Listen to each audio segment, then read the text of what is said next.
sabía que iba a ser un partido muy duro, sabíamos del rival que íbamos a enfrentar y en lo personal feliz de poder marcar 2 goles y espero continuar de esta forma. Qələbə görə təbii ki, çox xoşbəxtəm. Çətin rəqibə qarşı oynayırdı.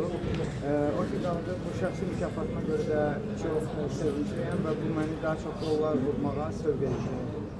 O rəzələnərkən hələ hesab 2-2 idi, yəni qələbə qoluna vurmamışdı. Yəni həmin anda hansı hisslər keçirirdi? Yəni komanda bu qədər əziyyət çəkmişdi, özü əziyyət çəkmişdi. Yəni hansı hisslər keçirirdi?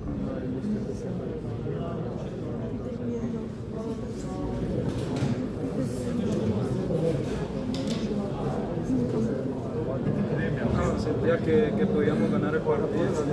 Si él me sacó fue porque él sabía lo que podía otro compañero y justamente se nos dio la victoria.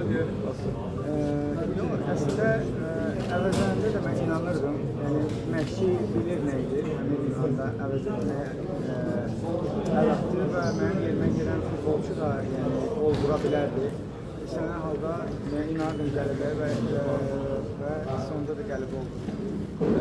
Mövsümün əvvəlində